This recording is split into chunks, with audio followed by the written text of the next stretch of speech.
UP सरकार में cabinet मंत्री लक्ष्मी नारायण चौधरी जी इस वक्त हमारे साथ मौजूद हैं बातचीत करने के लिए।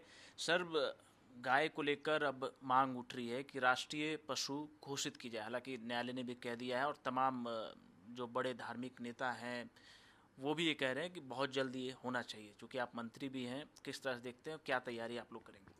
देखिए, गाय गंगा गीता ये भारतीय संस्कृति की पहचान है।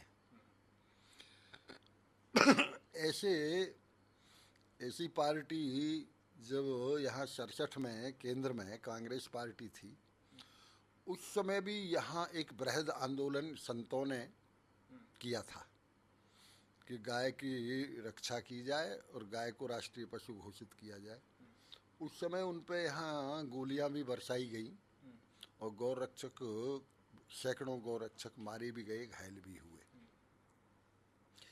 आज एक वातावरण तैयार हुआ है भारतवर्ष में, आदरणीय मोदी जी के और उत्तर प्रदेश में योगी जी के।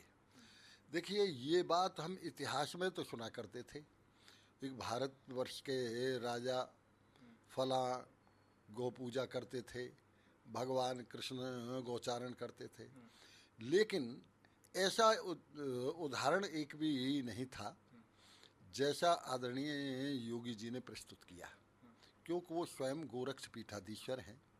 योगी जी ने आज 6 लाख गौवंश हमारे बृहद गौ संरक्षण में और उनमें गौशालाओं में हैं। 90,000 गौवंश हमने किसानों को दिया है। उन किसानों को भी उन गौवंश के भरण पोषण का हम 900 रुपये प्रति माह प्रति गाय देते हैं। यहाँ तक उनका सवाल है। तो इस तरह एक वातावरण तैयार हुआ, और जब वातावरण तैयार हो जाता है देश में, तो जनता की भावनाओं का आदर हमेशा न्यायालय भी करता है। ये आदरणीय योगी जी की ही देन है।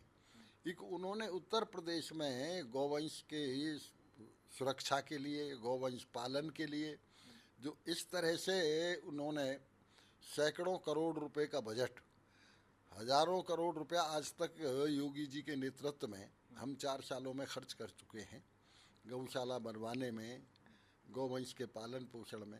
जब ये वातावरण तैयार हुआ तो माननीय उच्च न्यायालय इलाहाबाद ने भी ये टिप्पणी की कि गौवंश को राष्ट्रीय पशु घोषित किया जाए। तो ये एक भारतीय संस्कृति की, सनातन धर्म की आदरणीय योगी जी ने जो एक हवा चलाई, ये उसकी बहुत बड़ी जीत है। सर, पर दूसरा विषय उत्तर प्रदेश से ये है कि अभी भी आवारा पशुओं की जो समस्या है पूरी तरह से हल नहीं हुई। प्रदेश के किसान भी लगातार ये बात कहते रहते हैं कि उनका जो खेती है वो नष्ट हो जाता है। विपक्षी दल भी कहते हैं कि आवारा पशुओं की जो समस्या है समाप्त नहीं हुई प्रदेश में। देखिए, ऐसा है, एक केवल ये इन हमारे 4 सालों में तो गाय कहीं से बाहर विदेश से आई नहीं है, हैं तो वही। लेकिन ये एक जो विपक्षी दल हैं, पहले ये स्वयं गौ हत्या इनके ज़माने में हुआ करती थी। अवैध स्लॉटर हाउस आदरणीय योगी जी ने के निर्देशन में हमने बंद कराए। हमने अवैध गोवध बंद कराया, उनके खिलाफ कठोर कानून बनाए, और उन कठोर कानूनों का ये नतीजा है कि गौवंश पे लगभग प्रतिबंध पूरी तरह से लगा है। इसलिए आज जो भी लोग कहते हैं एक आवारा पशु, एक तरफ हमारा न्यायालय स्वयं कह रहा है एक राष्ट्रीय पशु घोषित करके ये भारतीय संस्कृति का एक अंग है। अब उनको यदि आवारा हम कहें तो आवारा शब्द बड़ा गलत है।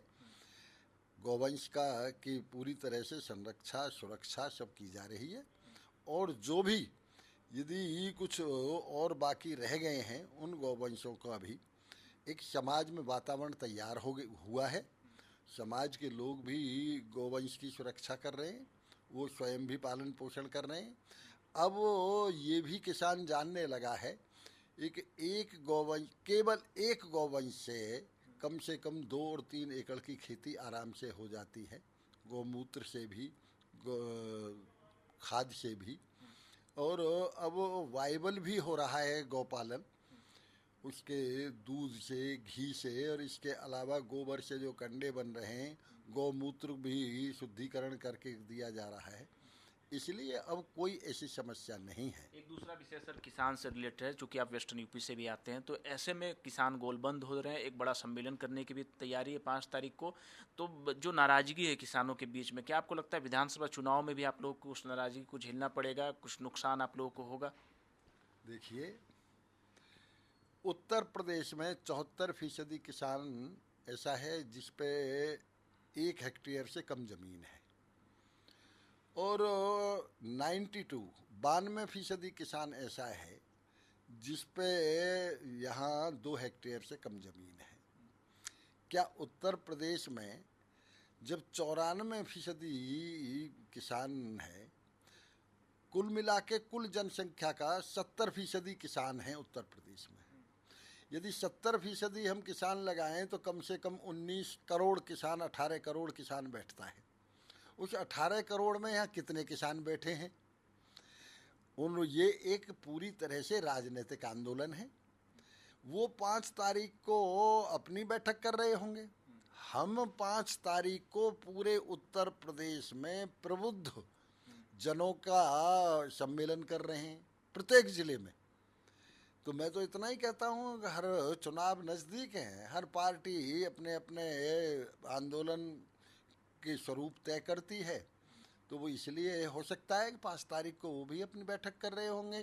ये कोई किसान आंदोलन की बात नहीं है, ये पूरी तरह से एक राजनीतिक आंदोलन बन चुका है। बहुत बहुत शुक्रिया। तो साफ तौर पे कहना है कि किसान आंदोलन राजनीतिक आंदोलन है।